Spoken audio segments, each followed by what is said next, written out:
On January the 9th, 1940, Padre Pio announced his plans to develop a healthcare project named Home for the Relief of Suffering. This project was fully realized, opening in 1956.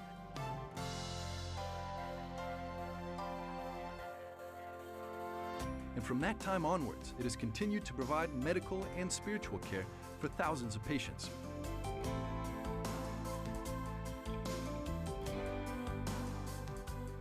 The Home for the Relief of Suffering is not only a modern-day hospital and medical research center, but also a new healthcare conception where evangelical values are implemented on a daily basis. This big campus constitutes part of that shrine of Padre Pio and is situated in San Giovanni Rotondo, Italy, 4 hours southeast of Rome.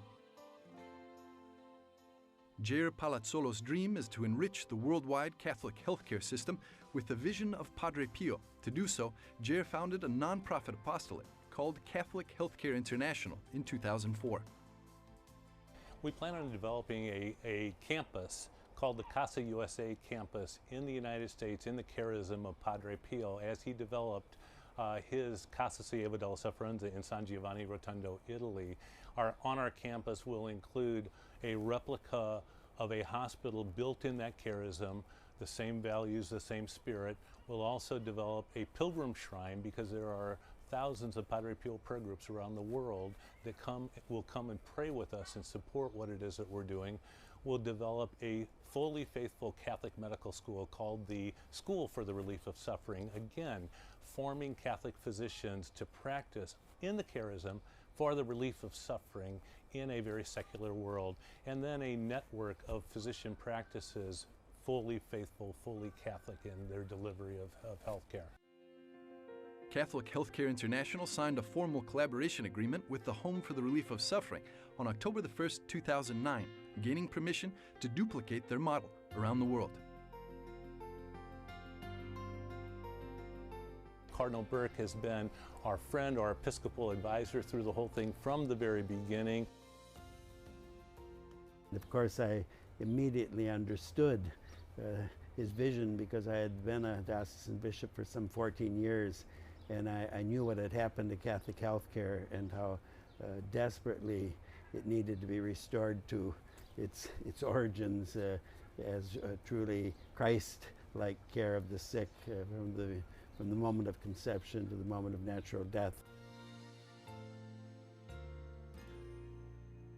The first facility that will go up on the campus will be the Pilgrim Shrine, because Padre Pio said the success of the Casa when he built it, as we are following the same way, has to be built upon the foundation of prayer from people around the world. And we've already got those people praying for us, but we want to have them come with us. And it's prayer, and in our case, Eucharistic adoration, because it's been my experience, it's been Cardinal Burke's experience, and I think every faithful Catholic has seen the fundamental impact that Eucharistic adoration has on the way, on people's faith and the way Catholicism is practiced, and the delivery of Catholic healthcare. We can't go wrong if we're built upon Eucharistic adoration. The Church has this great gift to offer, a gift that Christ first gave in his care for the sick, but which has continued on through the history of the Church in Catholic hospitals with these wonderful congregations of religious women and men who devoted themselves to the care of the sick. And now we need to reappropriate that, to reinsert ourselves in the living tradition of Catholic health care. And I really believe it will happen. It's a tremendous work. It will involve tremendous sacrifices, but it's absolutely needed. We can't do otherwise.